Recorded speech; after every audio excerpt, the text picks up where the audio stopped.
Ladies and gentlemen, we are about to start our program for tonight. As you are aware, we are here to listen to a talk on drug and substance abuse, which will be presented by officials from NACOB. We're going to start the program in the name of God the Father, God the Son, and God the Holy Spirit. We will sing an opening song, Presbyterian hymn 41, Shena Nyongo Wondaush. Shena Nyongo Wondaushi. 2. Shena Nyongo Wondaushi.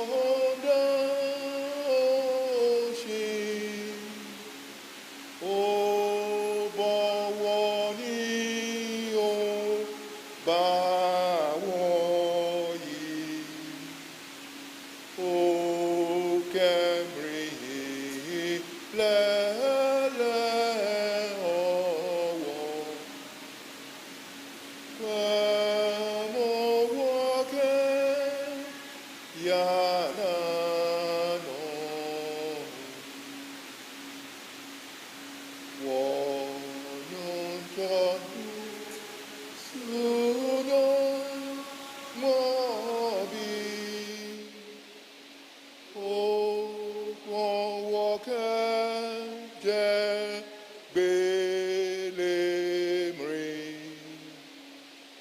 When manche lina oble, awomi bo te mon legbe, bo nyong momu mo kron le. 我们世界罗巴我们，你我和我夜里我什么？难我也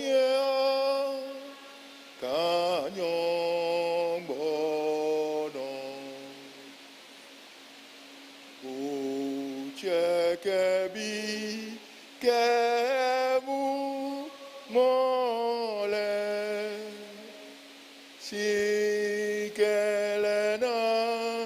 nyomo komi o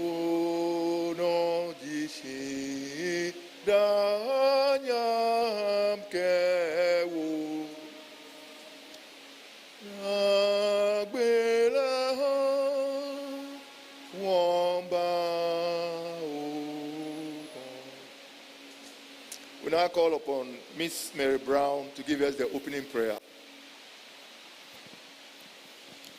Let us pray. Wanon choka wanoma wondausi.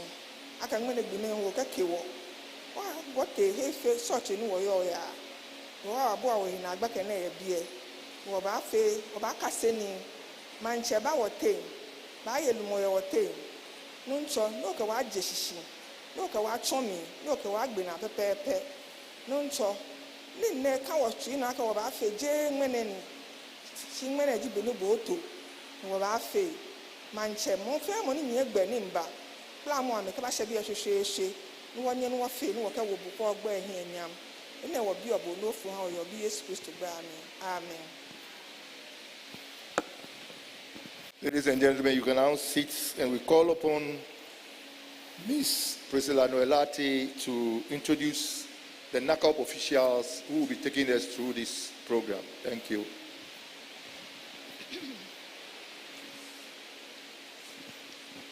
We have in our midst tonight officials from the Education Unit of the Narcotic Control Commission. They are here this evening to educate us on all that we need to know about drug and substance abuse. Without wasting much time, I want to call on Mr. Raphael Akwe, Mr. Nicholas Teku, and Mr. James Fialo. We welcome them to the floor to deliver the talk. Thank you.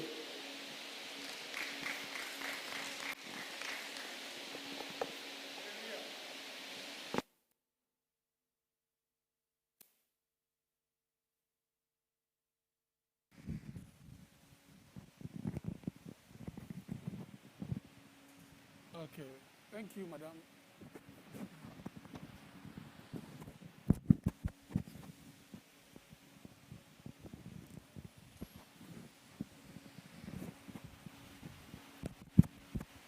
Okay. Thank you very much. My name is Raphael Akwe. Like Madam Riley mentioned, we are from the Narcotics Control Commission. I heard from the beginning Narcotics Control Board. Narcotics Control Board is no more in existence. We are now a commission, and so we are the Narcotics Control Commission. The team here is from the Prevention and Education Department.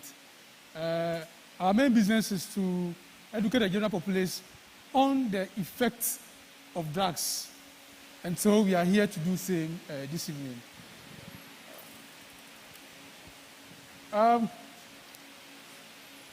You gave us a scope, and so we are going to work on the scope that you give us to talk to you on in your invitation. When we talk about drugs, usually most people refer to so many things as drugs. Drugs actually are virtually anything, whether in the chemical form or in the natural form, that when taken into a living organism or a living thing will modify or change the way the person behaves or sees things. So drugs are virtually anything that you take into you that will change the way you feel, the way you move your body from one place to the other, the way you think, and for that matter, the way you behave. Sometimes people ask about what medications also are. And for anything to qualify as a medication, that thing must first be recognized by official pharmacopoeia or by a formula that the Pharmacy Association has put in place for it to be used as medicine. So before anything is qualified as a medicine or for medication purposes, it must first meet this standard, and as well must be intended for use in the diagnosis of any ailment or for the treatment or mitigation of any disease. This is very important. It must well be prescribed by a physician or a medical practitioner. So anything that qualifies as a medication must be prescribed by a medical practitioner, and then also must be such that the dosage can be adjusted depending on whoever is going to use that medication that has been prescribed. So that if a young woman is going to take it, you know, okay, this medication is going to be taken by a woman first, or is going to be taken by a man. This person who is going to take the medication is 10 years old or 25 years old. And the person is, for want of better words, heavily endowed. The person is fat or big, or the person is slim, like I am. And so all these are parts, or what makes what we prescribe to somebody as a medication. In addition to what we have spoken about, such a thing that will be prescribed by a medical practitioner to somebody of a particular age group or gender must be something that can be monitored over a period of time through use of laboratory technology, or through blood, or it could be through any form of test. It could be your urine or any other thing. So something has been prescribed to an individual for the person to use, and we are saying that thing is medicine. You can only call it as medicine or medication because when the person takes it, we'll be able to check whether whatever was prescribed was working or not, because of laboratory processes that is going to go through. There are two main types of drugs. The first one is what we call legal drugs. And mostly our medications fall within what we call legal drugs. Now, there are drugs that the laws of our land requires that medical practitioners prescribe them for us anytime we are not well. And so you go to the hospital and the doctor will prescribe Coartem for you because you have malaria, or they will prescribe paracetamol for you because you have some pains within your body. Now, even though these drugs are legal and are prescribed, there are some other drugs that are legal, but they may not necessarily be prescribed by a medical practitioner. And the fact that a drug is legal does not mean that that drug is not harmful. Certain drugs that are prescribed or are legal can be harmful. An example of such a drug is alcohol. Alcohol is legal. In our country, we are allowed to take in alcohol. But I know that for us here, we are Christians. And the Bible speaks that we should not take in alcohol. Sometimes you find some Christians say that, they say you should drink it, but don't get drunk. I have tried several times, I have read several times, and I have not seen that scripture. Maybe because I've not gone to the Bible school yet. But the fact is this, most people who say that drink alcohol but don't get intoxicated always try to talk from Ephesians 5:18. What I see from there does not talk about you drinking and not getting drunk. The Bible says, be not be drunken with alcohol, wherein is excess, but be filled with the Spirit.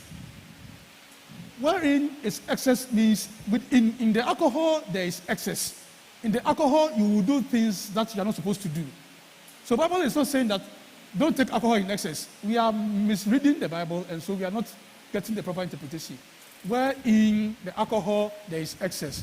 So if we have any of us here who thinks that if you take in alcohol, you can take it because the Bible says you shouldn't take it because so that you shouldn't take it in excess, then we should go back and check the Bible, look for various versions of the Bible, and we will understand that scripture very well. Don't take alcohol because in the alcohol there is excess, but be filled with the Holy Spirit. I wonder if you're a Christian and you know that for Christians, our core duty is to go and win souls for Christ, the Great Commission, and you are drunk with alcohol, and you see a fellow, or you see another person who is an unbeliever, and you want to win that person for Christ, and your mouth is smelling alcohol. I don't know how you'll be able to manage with that. So as Christians, we should bear in mind that, yes, alcohol is legal in our country, but for us, it's a no-go area for us. Amen. There are other type of drugs that we have, are what we call illegal drugs. Now, they are illegal because the laws of our land says nobody should use such drugs. You cannot use it by yourself. You can't give them to any other person. Now, the moment you try using any of these drugs by yourself, or you administer it to somebody, or you move it from one place to the other, you can be arrested, and the laws of the land will deal with you as prescribed by the laws. Such drugs include cannabis, which has several names, cocaine, heroin, amphetamine type stimulants, cat, and several of them, which we will discuss as we move on. For every drug that you take, whether they are legal drugs or illegal drugs, they have certain effects on you.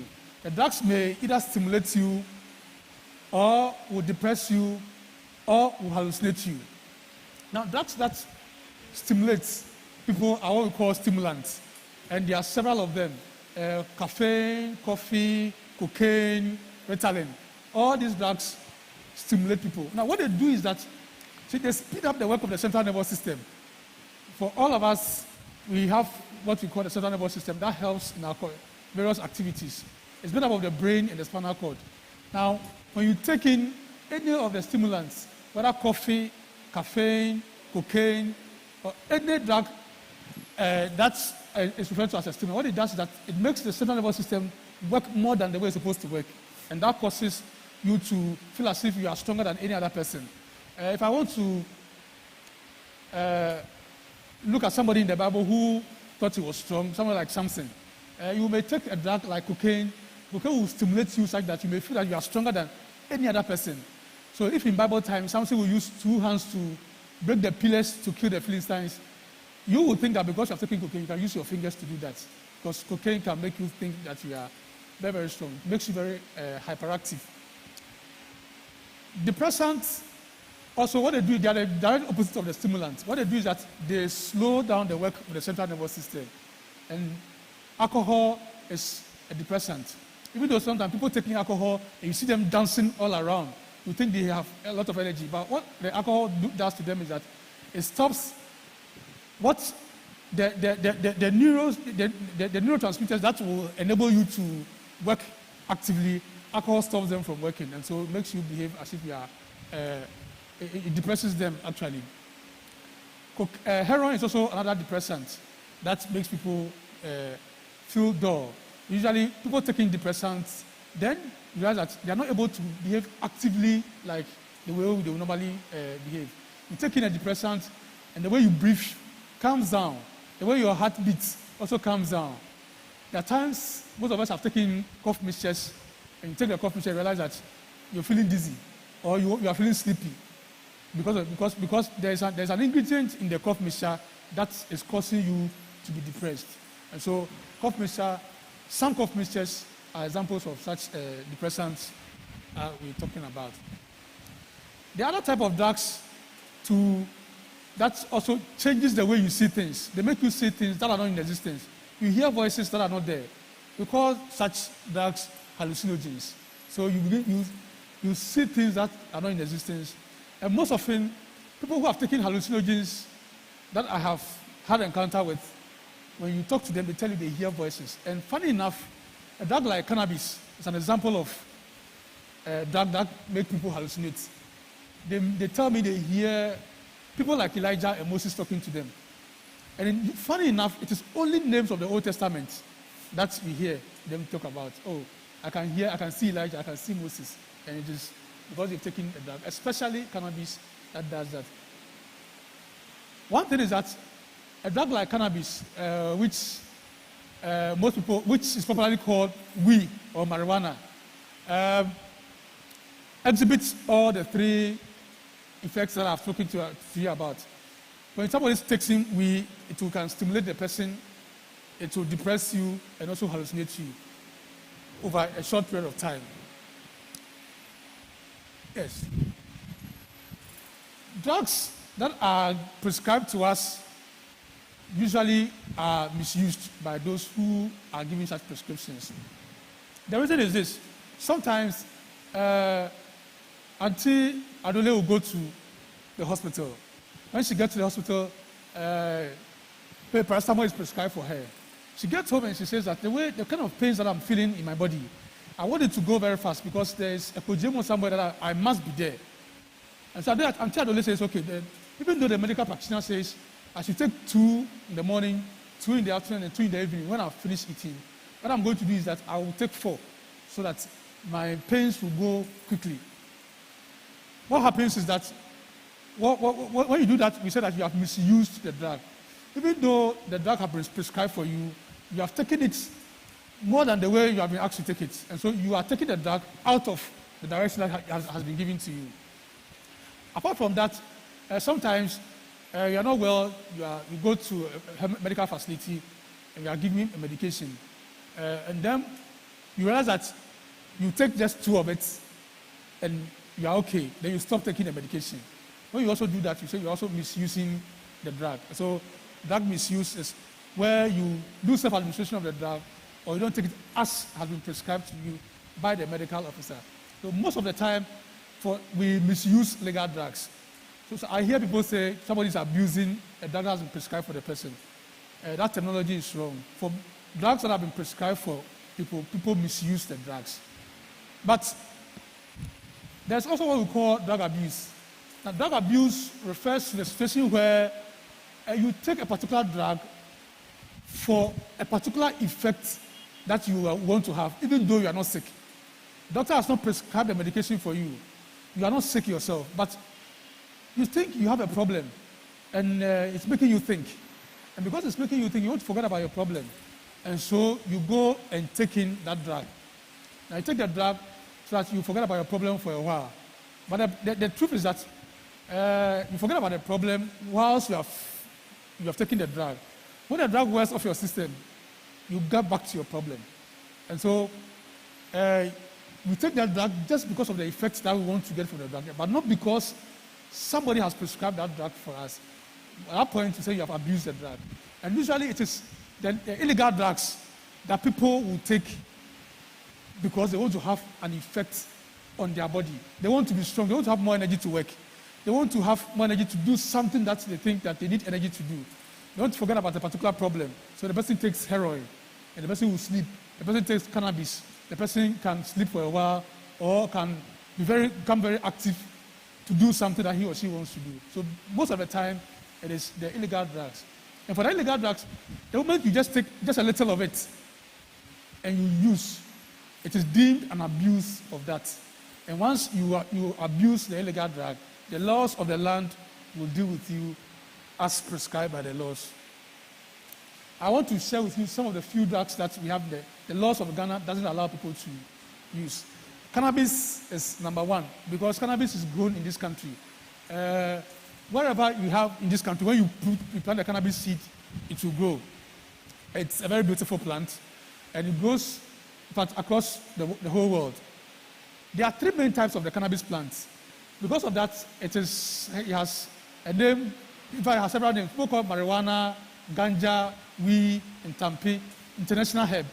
It's called international herb because every part of the world you can find a particular species of the cannabis plant. When you go to a very cold part of the world, in countries like Asia, Australia, and then Canada, there's a particular type of cannabis that grows over there. It is called cannabis ruderalis. It is very short. Okay, that plant is very short. Then when you go to parts of the world like the USA, and then London, or the United Kingdom, where it's a temperate zone, you have another type of the cannabis plant that also grows over there. And it is a little taller than the one that grows in the very cold part of the world. That one is called cannabis indica.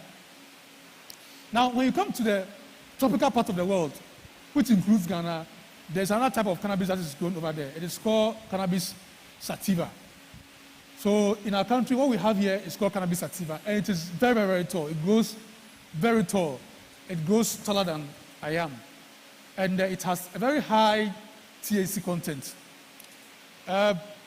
In this country, when you go to the Volta region, some part of the Volta region, cannabis is grown there very widely. I'm telling you this for a purpose. I will tell you why. You go to the Brown Hafu region as well, cannabis is also grown there in some parts of the Brown Hafu region, or the Bono region, and then Ahafu region, because the 2 places you have the plant grown there. I'm telling you this because if you happen to travel to those parts of the country and you are coming back, and somebody is giving you something to bring down, and you don't check, and it happens to be any of these drugs, and we find it on you in a vehicle, we arrest you. The law says that whoever has the drug in possession is the one we should pick. We'll pick you before, through investigations, we may find the one who gave it to you. But by the time we would have finished with you or gone to interrogation, at least the fear of God will come into you. And so, just this is just for your notice. Now, when you find that somebody is smoking cannabis or using cannabis or weed to prepare anything, the person is taking into him or her about 486 chemicals. And so, if you are here and somebody is smoking cannabis at the other side, or at a Sinte, and you can sense it from here, or you know the person is taking into him 486 chemicals. The problem is that, you see, the cannabis plant is a plant that was created by God. The Bible tells us in Genesis chapter 1 that when God has finished his creation, he looked on whatever he has created, and he said that what he has created was good. The cannabis plant was there, and the Bible, God said that it was good. The only thing that Bible says that God realized wasn't good was that man was alone. And Bible tells us God corrected that. So we are not here to tell you that the cannabis plant is an evil plant. Far be from that. But what we are saying is that it has 486 chemicals. Out of that, there is one chemical that is called delta-9 tetrahydrocannabinol.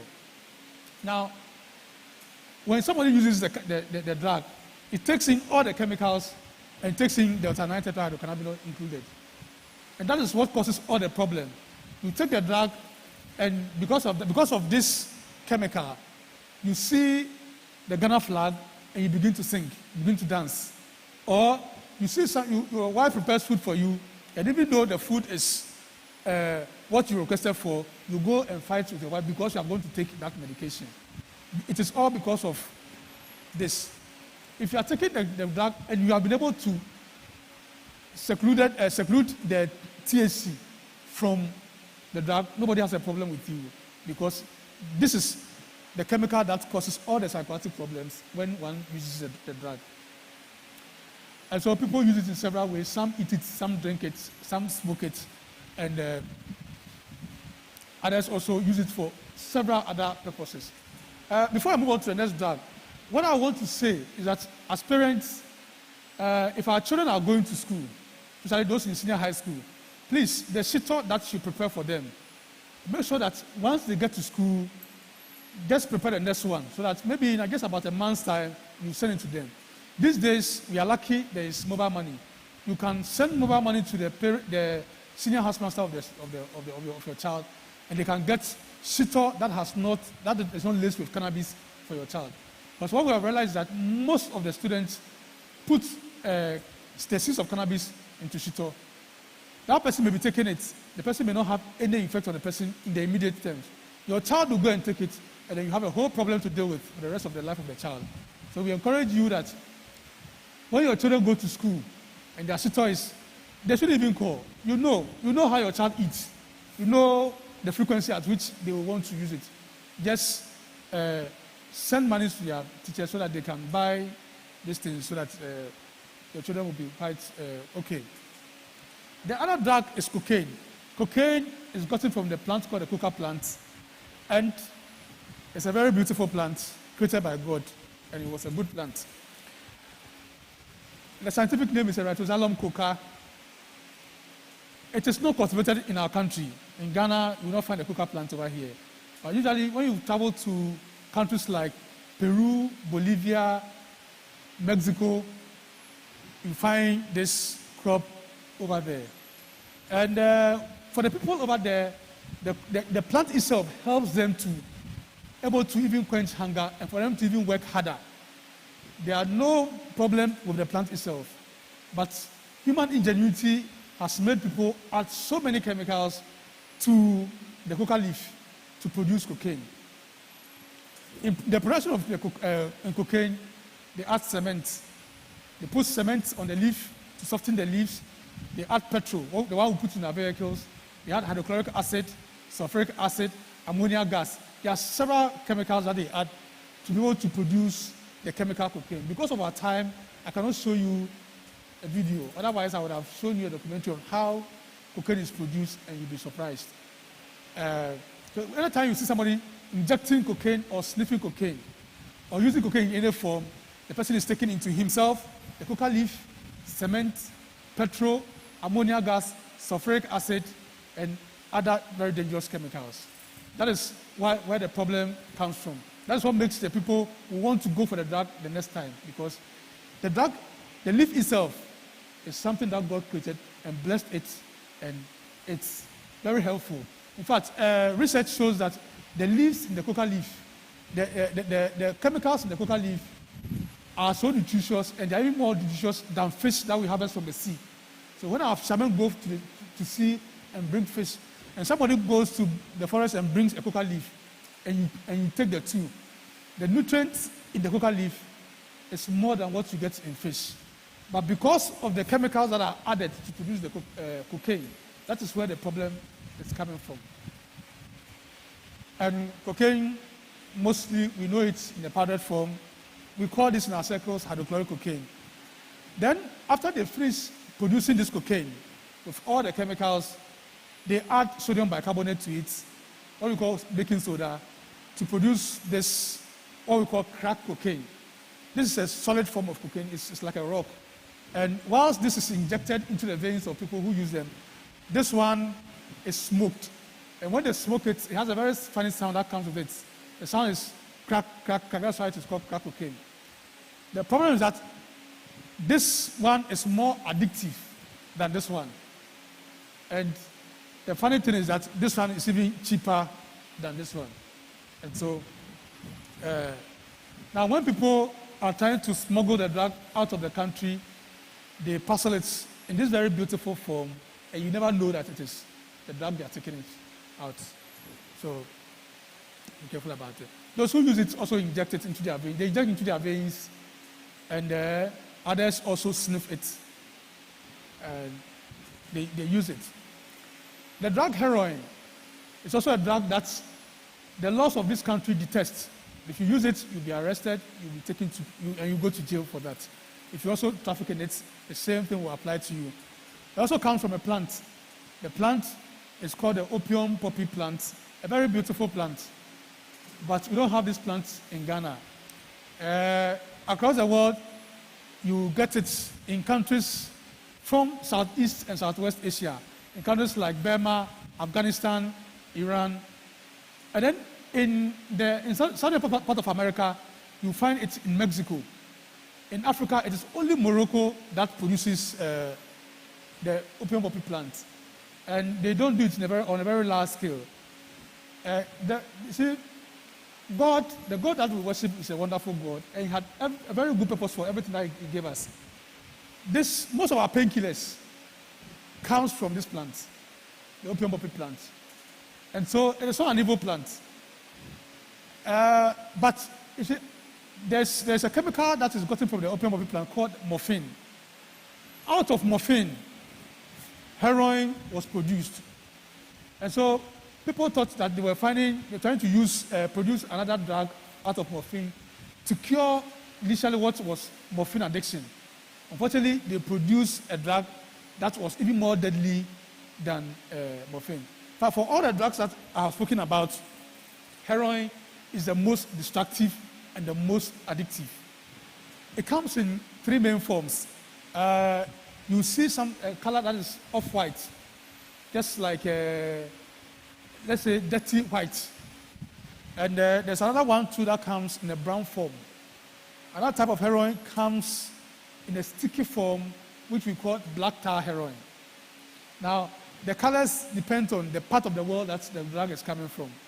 Now, I'm showing you this because sometimes, if you happen to travel out of the country and somebody gives you anything which is in this form and looks a little like sugar, and it is not sugar, and it looks like it is powder, but it's not powder, then you must know that probably what the person is giving you is heroin, so that you can stay away. Otherwise, if you come to Ghana, we arrest you, you go to prison, we will seize everything that you have acquired for.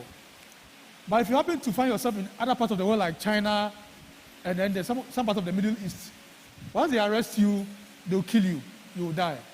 And so, in fact, for all the drugs, that is what happens across different parts of the world. Tramadol is a legal drug. when you are not well and you go to the hospital, the doctor can prescribe tramadol for you. Usually it is prescribed for people with severe pains. So somebody gets an accident and the pains is so much that the person cannot handle. Tramadol is usually prescribed for such a person. And usually the tramadol that is given to people are usually in small dosages. Usually it's between 20 milligrams to maximum 100 milligrams. And even with 100 milligrams, it's when the situation is very, very dire. Unfortunately, what our young men have been taking, which we have been seeing on social media, is ones that have, if just one has about 250 milligrams, just one tablet or capsule of tramadol that the boys take is 250 milligrams. And usually they take more than one, they take like two together. So for a drug that a doctor will prescribe just 20 milligrams for you, somebody is taking about 500 milligrams at a go. And so usually you see them take it, and then you see them behave quite abnormal. And so we should know it's a legal drug, but if you take it more than as has been prescribed, it becomes a problem for you. Now, for every drug, all the drugs that we are talking about, they all have effects on the user, and they affect virtually every part of the body, from the brain, from the brains, through the lungs, the heart, your kidneys, your bladder, and your reproductive organs. Drugs affect virtually every part. There are some drugs that when you start taking at a very tender age, you get to a time where you are supposed to, or you get married and you want to start making a family, and you do virtually everything in this world, you'll not be able to make a family because of that drug. Cannabis is an example of such a drug. If somebody starts taking cannabis at a tender age, the person uses it for a very long time, the person gets married, and then will not be able. It's for cannabis. What cannabis does? It reduces sperm count. It also affects the eggs of the woman. So most people don't know about this, but it is something that it does. Also, you see, I had mentioned that the drugs can either stimulate you or depress you. If you're taking a drug, that will make your heart beat. In every minute, our heart is supposed to beat 72 times. Now, if you're taking a drug, that will make your heart beat more than 72 times. What you are doing is that you are killing yourself. And so, you find yourself, you may either develop stroke or any other, that because of the frequency at which your heart is beating. If you're taking another drug, that will make the heart beat slower than the 72 times per minute. Then you should also know that you're also causing a problem for yourself in the long run. You breathe through your lungs. If you begin to smoke, if you smoke, your smoke goes through your lungs. And as you smoke, the fluids in your lung will be drained by the smoke. I will always want to ask most people that I meet whether they know of herrings, what we call mangbin in Ghana. It is harvested from the sea. When you bring it from the sea, you put it on the charcoal smoker, you smoke. It is the smoke that makes the fish dry. And then after, you can preserve it. When you smoke, whilst you are smoking, you should just remember that just like the herrings or the mangbin that you put on the charcoal smoker, gradually your lungs are also being smoked. And with time, you also find a nice place in our final resting place just around the corner. I will also liken that to the kenke house. In most kenke houses that they use firewood, you find out that the walls are dark. It is because the smoke gets, even though the kenke is not produced on the wall, the walls are dark.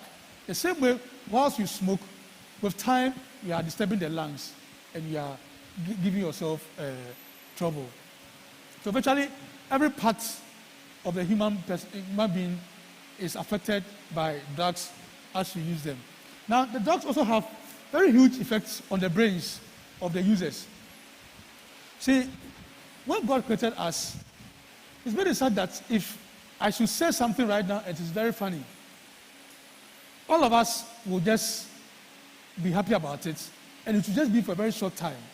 Because there's something in our brains called the amygdala that trigger dopamine to be released into when there's anything that is pleasurable. So you eat something that is sweet, that thing will trigger that thing, and every part of your brains, it is going to register that something pleasurable has happened. But the moment you start taking drugs, the drugs also have certain chemicals that mimic the same effects of this thing that we have in our brains, what we call dopamine. And so what happens is that the drug that you take will go and block the portion that the natural one, and then they will take its place. When you start laughing, within a very short time, the laughter will cease. But because there is a neurotransmitter in your brains called serotonin, when the dopamine makes you happy, after a short while, serotonin will come and say, it's okay. Oh, modern, it's okay. So you stop, the excitement will go off. But the moment you take in the drug, the serotonin level reduces while the dopamine level increases. And when that happens, the pleasure that you have in you will continue to increase. And so it will be there for a very long time, and you think that the drug is giving you some form of energy.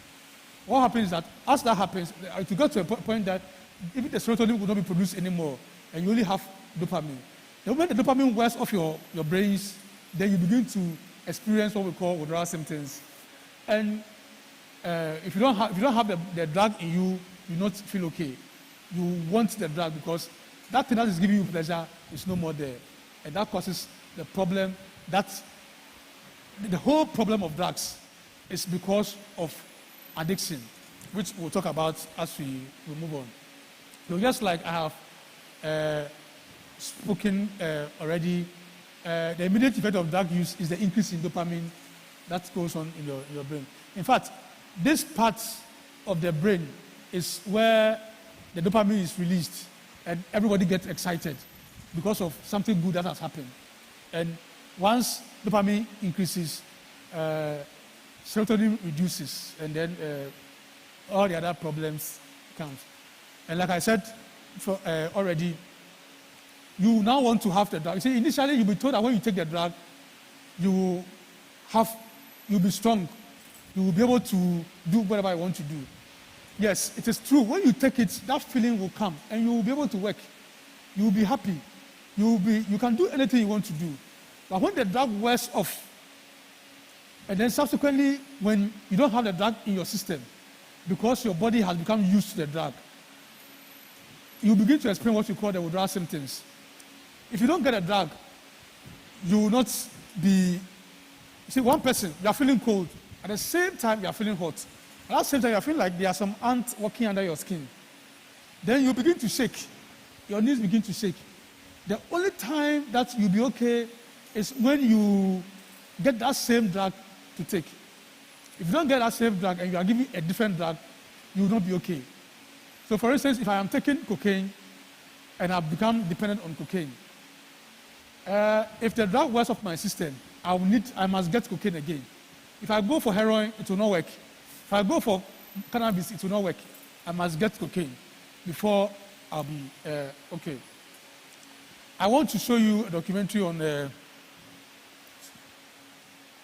somebody who has become dependent on drugs. I hope the other microphone. The microphone.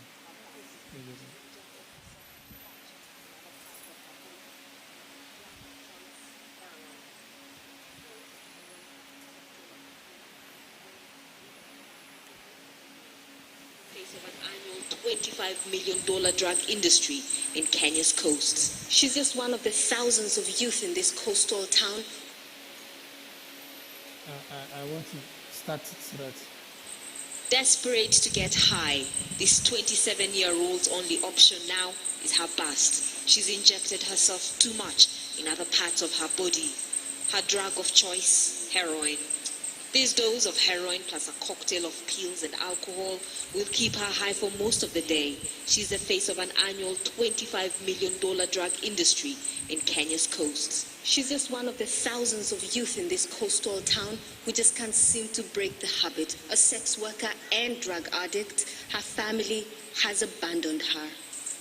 Heroin, a relatively cheaper drug here, accounts for 20,000 addicts in the coastal towns, 50% of whom inject themselves. Many are HIV positive. Sharing needles has been blamed for this. Not a lot of pharmacies will sell needles to them. I know some drug users who have gone to the extent of going to the district hospital, try to steal some of these needles, either clean ones or used ones. You can get a bang, you can get a roaster. This man says that he could have been infected with HIV while in prison. Drugs were accessible but not needles. Sharing was common. I have more stress in my heart. I am very stressed in my heart. The only option is to continue doing this so that I can numb my feelings and keep myself from panicking. Anti-drugs campaigners have been advocating for a needle exchange program to reduce the risk of infection. From inception, the idea was rejected by the devoutly Muslim communities and the government. They argued that such a move would only legitimize drug use. Those who deal with the drug addicts every day say that the concept of needle exchange has been misunderstood. The concept of a national needle exchange program is so different. It helps in other European countries. It has been done in South Africa, and the prevalence of HIV has gone down. So needle exchange program is one project that is needed not today but yesterday. With Kenya identified as one of the main transit countries in the region for narcotics, the anti-drug campaigners have now gone back to the drawing board to work out other strategies to reduce the impact of the drugs in their towns and to keep their youth from dying. Catherine Soe, Al Jazeera, Malindi, Kenya. Okay, so we saw that according to them, they are so stressed in their hearts. The only way to numb their feelings is to have the drug back. And so they will do virtually everything to get a drug because they become dependent on the drug. Initially, they just wanted to have a particular feeling. They got the drug, they got that feeling. Subsequently, the drug then poisoned their system. Without the drug, they won't feel okay. They must only have the drug. And that is the problem of addiction. They have become dependent on the drug. Now, you see, the image you have here is the image of the brain. Now, this part is very important to me because it has to do with children. You see, when our brain is divided such that we have several parts of the brain. And there's a part of the brain that controls our thinking, our memory, our behavior, and movement. In fact, it is called the executive part of the brain. Everything we do is controlled by this part of the brain. The problem is this. Even though it is the part that controls our behavior and everything, it is the part of the brain that develops late. In fact, the last part of the brain that develops. It usually develops when somebody is around 19 to 20 years. After 19 years, before this part of the brain develops. So if you have a child in the house, and the child begins to use drugs at a very tender age, what happens is this part of the brain that controls the thinking, the memory, behavior, and virtually everything is affected. Because when the child starts taking the drug, this part of the brain is not developed yet. And so the drug will affect it. And when the child gets to the stage where he's supposed to make decisions for himself or herself, that person will not be able to make those decisions because this has been affected by the drugs. It's affected because all drugs that are illegal, or most of the psychoactive drugs, or the drugs that have effect on the mind, are what we call, they are fat soluble. And this part of the brain is full of fat. And so when they use the drug, it gets straight into the part of the brain. That is why it is very difficult for you to get an adult to use drugs as compared to a child. When a child starts using the drug, it becomes a problem for the child. The child finds it very, very difficult to stop, as compared to an adult who can make any decision at any time. And so please, if you have children at home, we encourage you, if they are trying to, let's stop them as quickly as possible, because if we don't, to be a problem for us, that we may not be able to handle in the near future. People use drugs for several reasons, and most people who use drugs comes as a result of negative peer pressure. My friend is doing it, and so he's asking me to do it. I want to be part of this group of people, and if I don't do what they are doing, they will say me, I am Kolo, I am not part of them, so they don't allow me to do it. You see, one thing that we ask is that if we parents, we train our children to be to have control over themselves, we build their self-esteem. It will become very, very difficult for people to influence them negatively, such that they will want to find themselves involved in activities that will lead them to use drugs. And so let's do well to ensure that we build the self-esteem of our children. Once that is done, negative peer pressure will be something that we wouldn't be so much afraid of. Because, in fact, the truth is that the problem of drugs is usually, the center is negative peer pressure. Now, listen to that. When people find themselves in an environment where drugs are, they are likely to use drugs. They are having a festival in the community, or there's, what do you call it, an outdooring, or a naming ceremony, or wedding, and you see that there are so much drinks around. Everybody is drinking. The child will drink.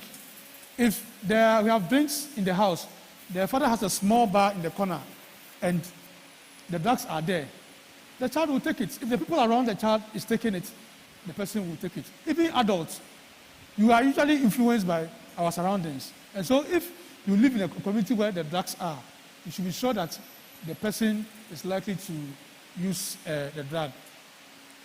The other thing is also parental drug use, or if the parent has a positive attitude towards drugs.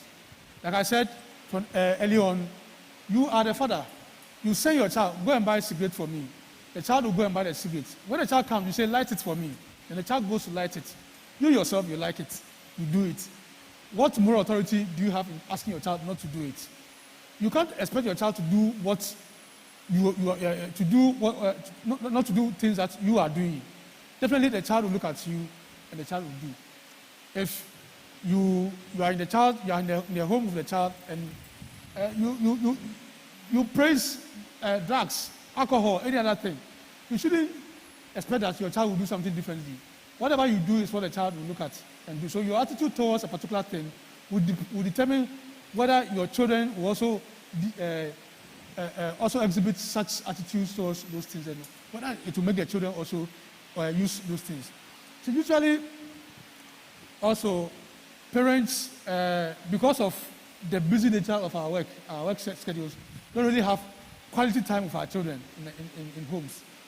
And it is a cause of most of behaviors or attitudes that our children find themselves in, and for that matter, leads them to use things like drugs.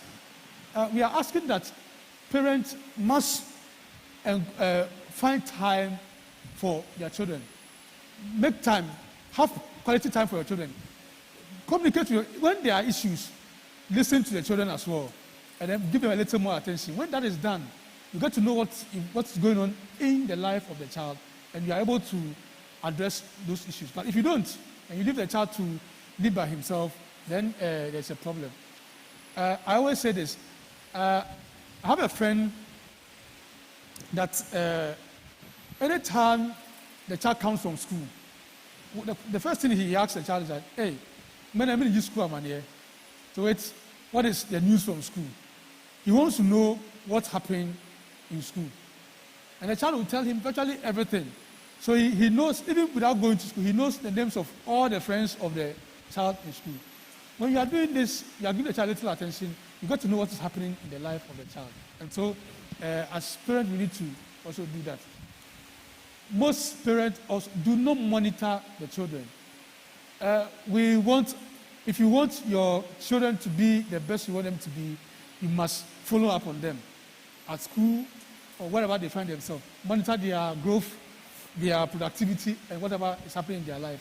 Go into their rooms, see how their room is, whether they are keeping the place the way they're supposed to keep it, whether they are hiding things there that you don't expect them to hide over there. That is the only way we'll be able to help the child when the child is going wrong. Now, you live in a house with a child, and the child is exhibiting certain behaviors that are not things that you expect the child to do. The child is being aggressive at an age you don't expect that child to do. What you need to do is to tell the child, hey, this is not the way I want you to be. But if we look on and we say, yes, you are a man, this is how men behave. The child does this, the child gets out and sees things that this is what I'm doing is good. And that attitude can lead the child to join friends that will lure the child to use drugs. And so when the child exhibits early antisocial behaviors, such as aggressiveness, we should be sure that the child will use drugs. I think I was explaining these points earlier on already. Your child, if you are a child and you are a truant, go to school. When everybody is going to school and parents are not in school, you leave the school and then you come out. When you go out, who are you going to meet? You meet people who will do things like using drugs that will lure you to use drugs. And so when your child is a truant, and you will get to know if your child is a truant in school if you monitor the child. If you follow up on the child's performance in school, the child's well-being, you'll be able to know some of these things and be able to curb it. Lack of parental warmth. Your child does something, and just the moment you see it, you pounce on the child. You wouldn't even want to find out why that thing happened. You won't praise the child when the child does something good. It's only when the child does something wrong, that's when you are going to talk about. When that happens, the child will find solace in people who will praise them for whatever they do, whether it is wrong or right. And when that happens, you are likely to lose that child to that person, and behaviors that will be exhibited by such people, just like the use of drugs. And so we ask that parents, we appreciate our children when they need be, and also reprimand them when they need be. Yes, these days we have the social media, and then the traditional media all around, and you have so much content that sometimes we find it very difficult even containing. This avenue is a place that we must make sure we regulate, even though it is very, very difficult. We should find a way of knowing or getting our children, find a way of knowing what our children look out for on social media, and then what they also listen to on radio and also watch. We should find our own way of regulating that, because if we don't, this what they call this social media and radio and television, or the media, will lead our children to areas where we wouldn't really want them to get to. As people use drugs, you expect that there are various effects that is going to happen. Like we have said from the beginning, they will become dependent on the drug because of addiction. And for that matter, if you are not careful, you lose them to the drugs. Addiction is a disease. We have talked about it at length. The problem with it is that it is very, very expensive to deal with.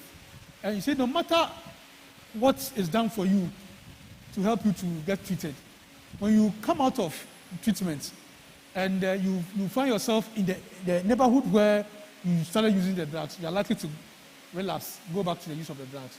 And so the best thing is to prevent the use of the drugs such that you don't even get to the point where you become addicted, so that you have to go through treatment or rehabilitation. Because I know of people who have gone for treatment or rehabilitation 12 times and they have relapsed 12 times. It's a difficult thing, and it's not something that we wish for anybody to find themselves in that situation. Rehabilitation is also very, very expensive. I contacted one rehabilitation center for a young man who was in level 400 at the University of Ghana. He was smoking cannabis. Very young guy who was very active in church. Very, very, very active. Joined friends, started smoking cannabis, and instead of going for lectures, he wouldn't go and use the drugs. And when you see him pre the use of cannabis, and after you started using cannabis, you will cry for the young man. I contacted a rehab center, and what they told me was that the first appointment for them to just get a first folder for him was going to pay 1,500 Ghana cedis. Every 3 months, he was also going to pay 1,500 Ghana cedis. This excludes his feeding, his transportation, and all other things. And I think it is very, very expensive. And you wouldn't want your child to get into that situation, that the money, small money that you want to use to do other things for the progress of the family, or take care of other children, you want to use it to take care of one person who has started using drugs and going through rehabilitation. The use of drugs drives them to engage in several social vices. Because at the point where the person has become dependent on the drug, the person will want to look for money to buy the drug. And once he doesn't get the money, it comes to the house, sees where you keep your money, the person will go for it. I have a friend whose cousin was stealing his iron rods that he buys to build his house, to go and just give to people and then take money to go and buy drugs. He only gets to know that he has committed a crime when he has gotten the drugs. He realized that, he has made a mistake. It was until my friend fixed CCTV cameras in the house before he got to know that the one who was stealing his iron rods was his own cousin. And he couldn't do anything about it. See? And the other thing is that once they begin to use the drugs are expensive. When you get to the ghettos, just a scoop of cocaine with a matchstick for one matchstick is 20 Ghana cedis. That one will go for one nostril. Another one goes 20 Ghana cedis for another nostril. So at a shot, it is 40 Ghana cedis. Just after 3 hours, the drug will wear off the system, and the person will need another 40 Ghana again. So in 24 hours, the person will go for the drug 8 times. 40 times 8 is 320 Ghana cedis. There's no work that you do in this country that you have the money to be able to fend for drugs, 320 Ghana cedis every day to buy only drugs. Your food is not part. Any other thing, you are feeling that there's some ants walking under your skin. It's not a pleasant experience. Everybody wants to feel okay, and so you fit that behavior before you think of any other thing. And by the time you realize, you are gone to the ground. Most people who have become addicted to drugs also are not able to take care of their personal problems. It's all because at every material time, whatever they think about is the next drug. And so it's a difficult thing. Nobody wants him or herself to get into it. The drugs also clouds the judgment of those who use the drugs. They see things very differently. They think very, very differently. It's all because of the drugs that they use. And just like I have said, virtually everything, your psychological and emotional development will also be affected by the use of the drugs as you go on. The other problem is that, just like the documentary you saw them injecting the drugs into their veins. The drug is expensive, and those who use drugs are very caring. In fact, among themselves, they care so much about themselves. They show a lot of love to themselves. So if I know that I have injected, and my brother has also injected, in the next 3 hours, the drug is going to wear off our system. We go and look for money. Whoever gets the money, we buy the drug, and we share, so that you will not experience your cold turkey. So if they put the drug into a needle and syringe, and he injects, he gives it to the other person to also inject. If they have any disease, they transfer it among themselves. And you see, they don't do it with the intention of giving the person any disease, but they only want to show love. But in that, they give themselves diseases. And that is what may happen if you begin to use drugs. Also, most of people who use drugs, most of them have very poor interpersonal relationships. The person goes to use the drug, he comes back and he sees somebody just looking at him in the direction, and what goes into the mind is that this person is thinking evil about me, and he will just go and attack the person just because of the drug. They are always paranoid, and it's a very terrible thing. Because of that, if somebody uses drugs, you can be sure that in the home, there wouldn't be peace. Because if I have to provide money for the home, and I use the money to go and buy drugs, and my wife is asking me money for the children, and I don't have to find a way of just leaving the home. And that will come through showing that I am a man, in quotes. And that will, about me hitting her or doing something that will cause a problem for her, so that she can just allow me to go. And most of the time, people who use drugs have been found to be causing problems at home. Domestic violence is mostly as a result of use of that. There are people who, okay, let me go and drink and come and tell him my peace of mind. So he goes to drink, and then he comes to do whatever he wants to do. And the drug is what is causing that thing. You are using your money to buy drugs. There's no way you can take care of the home. So economically, there will be insecurity at home. There's nothing else you can do about that because of the drug. If your children are supposed to go to school, or even you yourself, you want to further your education or get yourself in a better shape, you will not be able to do that because all the money that you get, you are using it to fend for the behavior, which is a very dangerous thing to do. How do we avoid drug use? We must, at all times, develop a sense of well-being and confidence. Teach your children to be themselves. They should know themselves and know that they are the champion of themselves. There are no two persons that are the same. And so every person is unique and special. Let a child know that however he is, however he looks like, he is special. And nobody can do whatever he can do. Once you build that thing in that child, you are sure, you know that you have done 50% of the work, because nobody can tell that child that go and do this or do that, or join us, otherwise join us, do this, or you're not part of us. The child will say, I will not do it because I don't think that is the right way for me. He will be bold to speak. So we should be able to develop that confidence in our children, and even in we ourselves.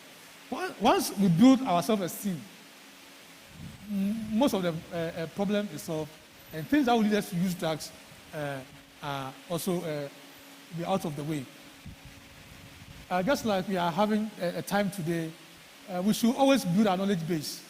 The Bible says that for lack of knowledge, my people perish. If you have knowledge about something, when somebody is telling you something that is not true about it, if you are misinformed, you will know that what the person is telling me will lead me to distraction, and so you do what will give you life. And so you have knowledge, and the risks and dark courses, and then we can stay away from that. We also encourage that when people are asking you to do things that will lead you to use drugs or give you problems, ask yourself, what else can I do apart from this that will give me the same thing that this thing can give me? So get alternative activities to do. If you want to take a drug because you want to forget about your problem, ask yourself, what else can I do that will make me forget about this problem? Do I have to go back to my Bible, then go and read your Bible? Do I have to get a friend to talk to? Because when you share with your friend, the Bible says, cursed is the man who puts his trust into man. So you don't trust anybody. But I know we can have confidence in somebody.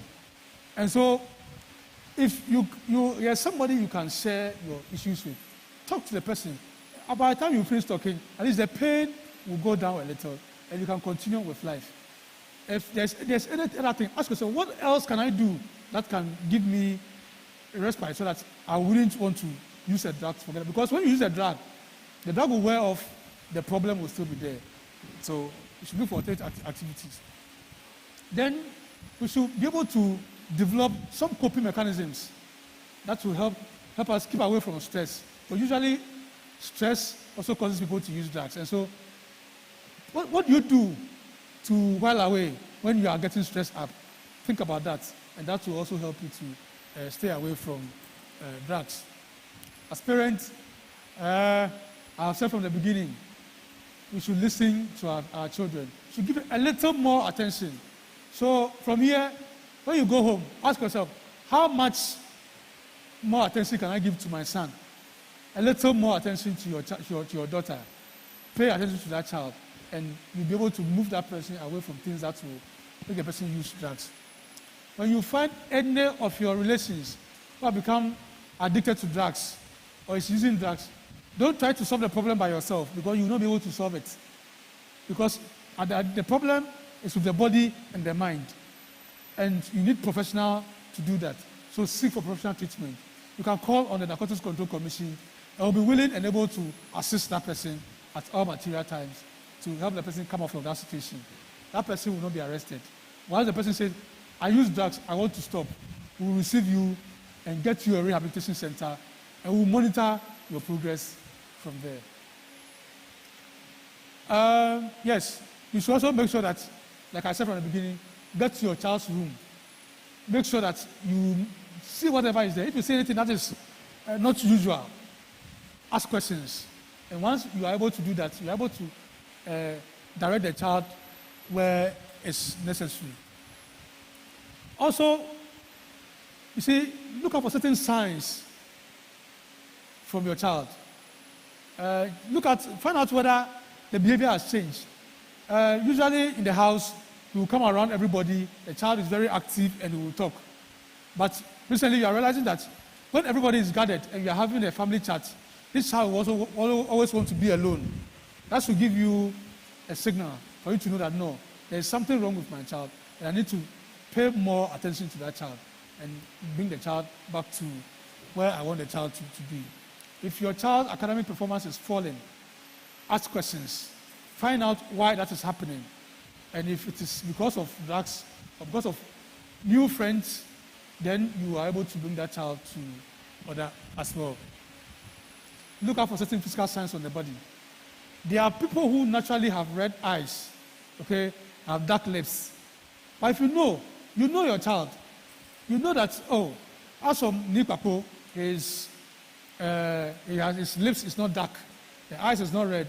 If you are realizing that, Papo's lips is becoming dark, you have to ask a question. Why is Papo's lip becoming dark? Why is Papo's eyes becoming reddened? Then you'll be able to help Nipapo with the problem. You know your children. Once you know them, you know every part of your child's body. So if there's any issue, you should be able to get it as quickly as possible and then be able to deal with it.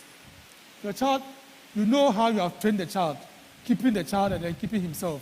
If he's not able to keep himself well again, then you know that there's a problem that needs to be dealt with. But most often, people who use drugs are not able to keep themselves well. They are hygiene, because see, everything they do is to get the next drug, and so they will not be able to take care of themselves. That is not to say that everybody does that, but most of them, that's the situation that you find them in. Then also, once you know the child, see, the point here is know your child. When your child's mood changes, you will know. Why are you so quiet now? When you go on now, somewhere, you will know, and you'll be able to take care of that situation. Also, when the child doesn't want to spend much time with you in the house, you should also give you a person to also ask. She's isolating himself from the family.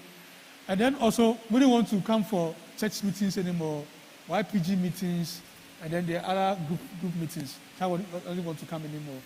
You should ask questions.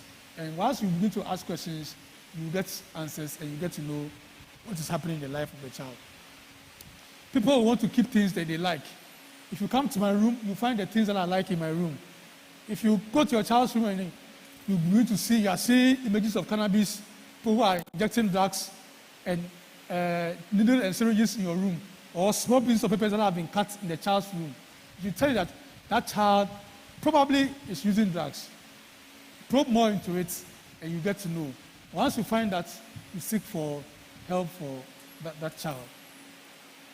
And as a community, we need to also help people who have used drugs to get to rehabilitation centers. But the truth is that people who use drugs are not people with mental disorders. They are very smart people, and drug addiction can be treated. All they need is rehabilitation centers. And so help us get them to rehabilitation centers, and they will be taken care of.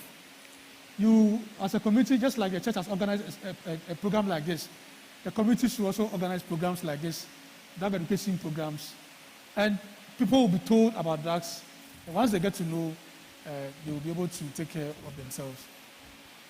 And then also, the service of rehabilitation centers, the community can join hands with the Narcotics Control Commission to put up drop-in centers where anybody who is using drugs can just walk to the place and say, okay, I use drug, I want to stop. The person will not be afraid of anybody, the person will not be shy. Just go there, I use weed, I want to stop, help me. And the person will be taken care of. Okay, I'm done with my very first part. This is a part I want to share with you before I go. This is because I know most of us, by virtue of what we do, will find ourselves out of the country one time or the other. The only thing I want to let you know is that when you have that opportunity and somebody wants to give you something to travel with, please be careful of what you take and make sure you know what you are taking. Because if you don't, and you happen to have something that has drugs in it, you'll be arrested. And the law says that the one we find a drug with is the one we should arrest. And you'll be picked up and you go to prison, and it will be a sad thing for you. The picture you see is a very, very beautiful woman, a very, very nice hairdo. But what you see here is not the normal hairdo. Or you have drugs under the hair. All you see are drugs that have been put under the hair. If you do this, I don't think that you'll be able to outwit us. We have arrested so many people like this, and so we'll arrest you. The law allows us to search every part of your body, your hair, every part. What I mean every part. And we have both male and female officers who takes charge of male and female. And we'll search everywhere. And when we find a drug on you, unfortunately, there's nobody in our office called Mercy. There's nobody. We don't have any staff called Mercy. And so we will not have mercy on you. Because, you see, anybody who gives somebody drugs to use is using the person who is taking the drug for what I call money rituals. Because you give the person the drug, the person uses the drug, then the person will always come back for the drug again. You see, you have made the person your money-making machine. You are a very wicked person. And you will have mercy for such a person. You see, what you see here are toffees, okay? But in the toffees are drugs. The reason I'm showing you this is that when somebody is giving you something for you to travel with, just be sure of what you are taking. Because if you're not sure, as for us, the law says that we should bring you to the court. We'll take you there, and we'll give you a very nice place. Very beautiful shoe. See, but in the shoe, there are drugs there. The shoe. These are all things that were arrested at the Kotoka International Airport. Okay. Dusting powder, but in it is drugs. Somebody will give this one to you, take it, give it to somebody for me, and you also not check what the content is, and you take it. If you're not lucky, we'll pick you, and that'll be your end. Very beautiful bag, loaded with supposedly tomato puree, but in it are drugs. Please be careful when somebody is giving you something when you want to travel. Otherwise, you'll be hot. In the hair, cover the hair, very beautiful hair, covered it. But beneath the hair, the drugs are there. She went to the extent of putting some of the drugs in the private parts. And all those drugs were taken out. So, some also swallow the drugs. Okay. If you swallow the drug and you are very lucky, we'll arrest you, we'll see you, we'll arrest you, and we'll help you to bring all the drugs out. When we finish bringing you the drugs out, we'll prepare you to court so that we'll take you back to Nsawam, because that is what you deserve. If you're not lucky, the drug will get burst in your stomach and you'll die. In fact, I told you, drug like cocaine, the chemical that is used in producing it, and usually those that the users use, they are just very, very small, and it gives them a very, very serious high. If you happen to have what we call a pellet of drug, which is almost the size of my thumb, get burst into your stomach, you can imagine the quantity of drug you are putting into you at one time, and that is going to kill you. Maximum 3 minutes, you die. I always say that if you always honor invitations for evangelism, you can stay for 3 minutes. But if you don't go for evangelism at all, after 3 minutes, you go. When you either use a drug or you traffic it from one place to the other, the laws of the land will deal with you. Okay, you either be imprisoned, and per the laws, you could go to prison for minimum of 5 years for use, and then also up to about 25 years for moving the drug out of one place to the other. I thank you, and thank you so much. If you have any questions for me.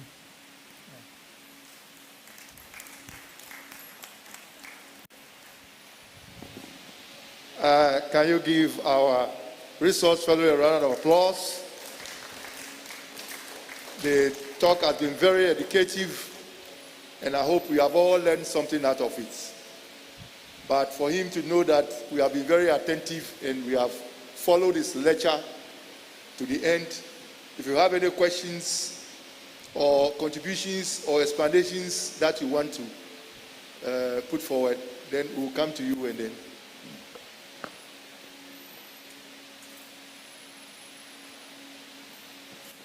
Okay, Nora, don't. Yeah, Mokoye, Ukuchuen. Ni efitele. O fane yeshiba mi mta mabiaka anabanye ni anya achale leba engele nolo le bumutu efe edi ni enabu edi ni kaji okele yue onake eke off kra ona obanyo bile sande ko yedi ene ni ka shemo ko nwe ba ka mo ka e ba ka mo no koklo no kele Kenken they start a gummy war. Ishelemo, but not high. Nini, I cannot say war. If you have 15 nibi come to mo a fair juju, nibi come to Boconi, Akana. If you are who check a exams results, I can now 1. In fact, near I won't tell why. I offer him Tamabinica, Papa, you are a Kalaya. Frank, I pay here, Shika. It was naked became by me, for more than 5 years. Ni ona kefitele ekole omi fun lo fet mo no agbale ma ke gbo ona sande e wa yen na yile mu. Okay, na kai come tawni e pafe mo ka wo ba si be ma hanye wo numbers e ma yen twa wa da ti mo kure eba ko ni wo kele aya rehabilitation center wa ko ni ne come tawni le e pa ona ene ka porenche o fe ko nwa ka se o tawni o pafe mo o wa mo wu ka fe e wa fi o wo ke mo wie mo ke le hu eta ole ipa wa ko chawo obawa ni eyen.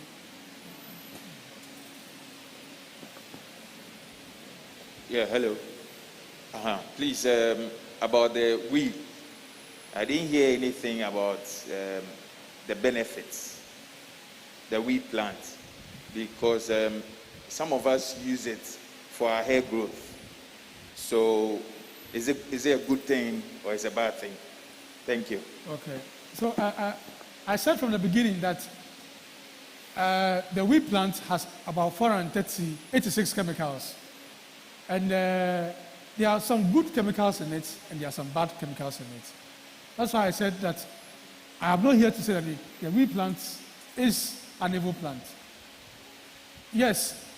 You see, because there are good ones, good chemicals that can give you the hair growth. But the problem is this: if you go and buy the seeds of the cannabis plant and you use it, once you use it, you are taking in all the chemicals, including the THC, that can affect you. I hope you understand that. And that is where the problem is.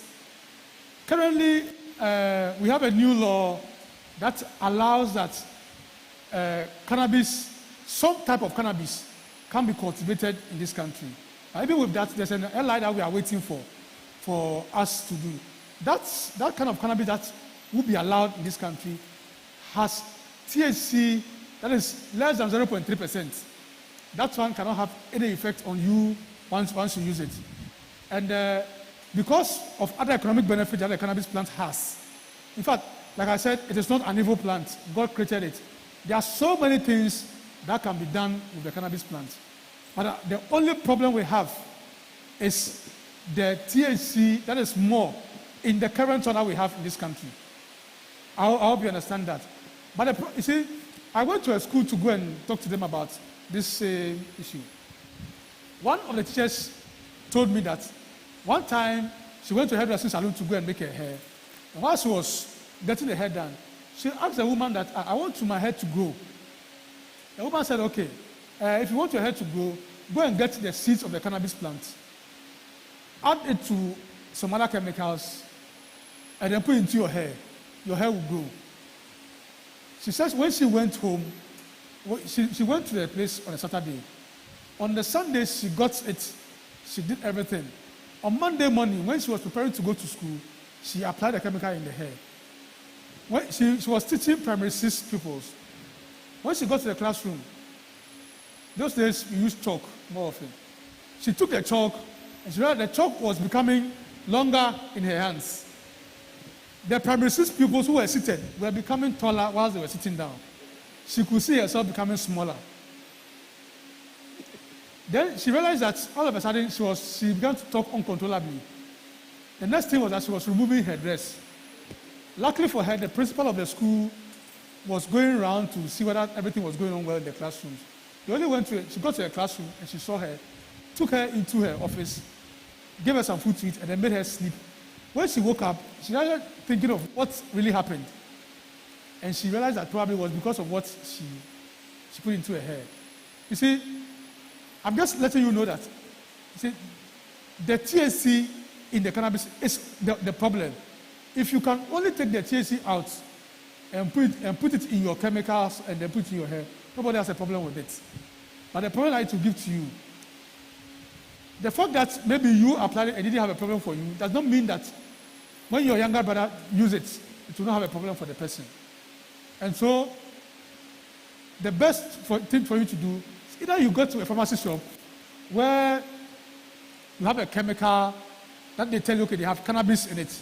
With that one, you can be sure that they have taken out the THC out of that. Then you can apply it into your hair. Otherwise, don't go and buy the seeds and use it. You may behave like my friend, the teacher, and maybe you'll not be lucky to have a principal who will take you to the classroom. Some time ago, when chloroquine was prescribed for people who have malaria, myself and my backbone, when I take chloroquine, nothing happens to me. I will not itch, nothing. My backbone takes it and he will itch. So when they give him vinegar injection, he feels quite okay. You see, we are the same brothers, the same mother, the same father. But I will take chloroquine, nothing will happen to me. My brother will take it and you have problems. And so you just have to be very careful about it. Thank you. Can we have a last question? Otherwise, we'll bring our program to a close.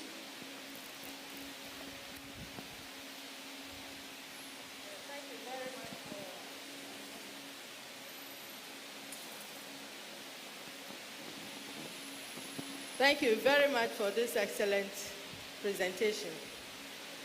My question is, in view of the fact that drug and substance abuse happen all over our schools, among the youth, I want to find out if you have any collaboration with the school authorities to educate the students about the effects, the evil effects of drug abuse. Okay. Yes, in fact, like I said from the beginning, for my department, all we do is to educate the public. And for the basic schools, secondary and tertiary schools, we are always with them. We have done almost all the schools around this area. And we have gone to the schools and we keep going. Currently, my team, we are working in Ashaman. We are working on the schools within Ashaman. So this is something that we do. And we have offices across the country. And what they do mainly is to go to the various schools from basic to tertiary to educate them about that. So it's one key thing that we do from our outfits.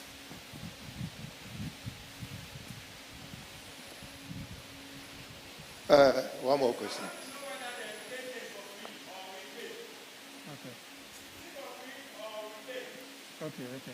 Okay.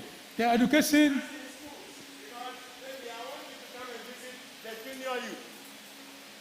In fact, education is free for all manner of persons, whether schools, churches, mosques, markets, lorry parks, is free. All you need to do is to just write to us or just give us a call, and we'll put you on our schedule, and we'll make time and come.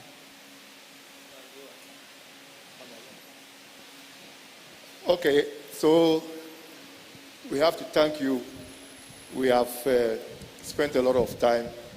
We are transmitting live. It's on Facebook and YouTube. And we hope our congregants who are out there have been watching us. And it has been a very educative program tonight, organized by the Osu district of the Presbyterian Church. And we hope once we have had it, we'll call you again, more especially to come and talk to our youth. We spoke to them, but maybe because of the timing, they were in school and other things, but we'll find time and bring you back again, as one of our reverend ministers have said, to come and talk to our youth on this drug use. So I would like to call on Miss Priscilla Noelati to come and give the vote of thanks.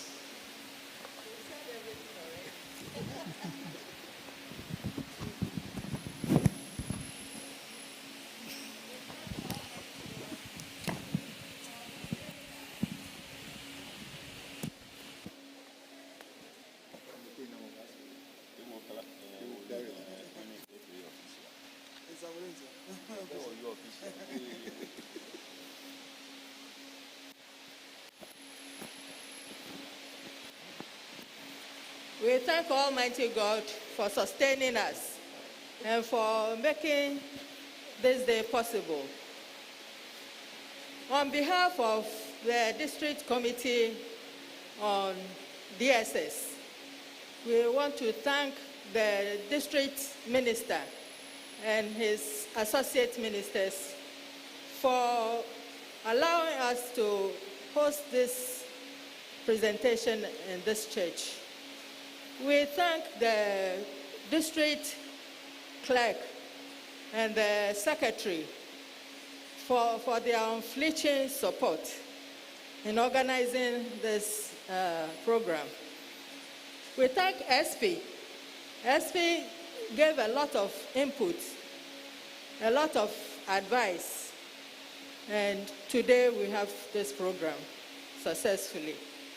We thank everyone who is here today.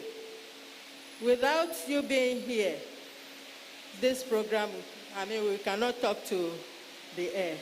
We thank you all, and may God bless us all. Thank you. Thank you, Chairman of Osu District DSS. Now we are bringing our program to a close, and we will sing Presbyterian hymn 24. Agbene Wawunyombo. We'll sing only the first verse, and then I will call upon Reverend Frederick Nikote Ashali to come and give us the closing prayer and the benediction. Agbene Wawunyombo. Agbene Wawunyombo. 1, 2. Agbene Wawunyombo. Ni wadale shiahu ye ni keni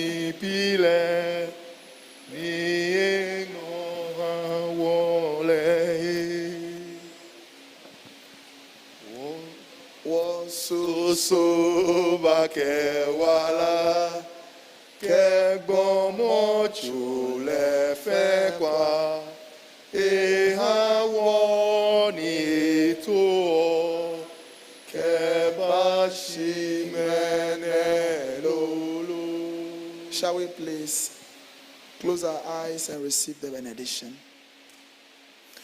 Almighty and everlasting Father, we thank you so much for this evening. We thank you for this education. The Bible says, lack of knowledge, my people perish. We are grateful for this knowledge. We ask the Lord, this knowledge will transform us. We'll be able to use this knowledge to teach our children as well. We commit ourselves into your hands this evening. We pray that, Lord, you will watch over us, keep us safe. May we sleep soundly and rise tomorrow to give you all the praise and all the honor. May the blessings of God, which surpasses all human understanding, rest and abide with us now and always. Go in peace. Amen.